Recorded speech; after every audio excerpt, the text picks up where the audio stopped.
25 milyong pisong halaga ng mga gamot ang nasabat ng Bureau of Customs. Lula ng isang container van na iligal na ipinasok sa Manila International Container Port. Malaking peligro ang nakaamba kung kumalat ang mga ito sa merkado dahil napag-alamang expired na pala ang mga gamot. Balita natin ni Dante Perelio.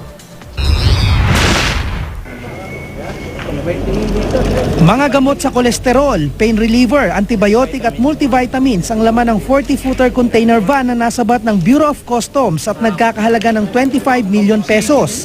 Pawang mga walang balot ang mga gamot at nakasilid lang sa mga drum. Ayon sa Bureau of Customs, expired na ang mga naturang gamot. Kaya hindi lamang daw kita ng gobyerno ang nawala rito, kundi nalalagay rin sa peligro ang kalusugan ng publiko dahil maaaring kumalat ito sa merkado. Basically, expired products ito, no? So kung dumating pa sa merkado, baka pa ito ay nabili, no, ng ating mga kababayan at makapinsala pa sa kanila.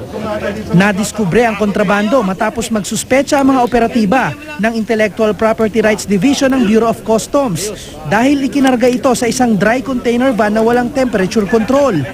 Illegal itong ipinasok sa Manila International Container Port ng consignee na Mountain Glory Agri-Sales Corporation. Nabirika kasi ng customs na walang accreditation sa Food and Drugs Administration, license to operate at mag-import ng mga gamot ang consignee. Sinubukang kontakin ng Bureau of Customs ang consignee pero hindi raw ito tumutugon at wala rin daw ipinadalang kinatawan. Kaya nakatakdang sampahan ng kumpanya ng paglabag sa RA 8293 o Intellectual Property Rights Law in relation to RA 9711 o Food and Drugs Administration Law.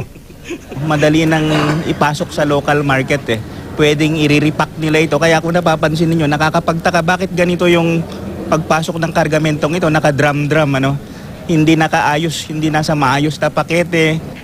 Dante Perelio, GMA News.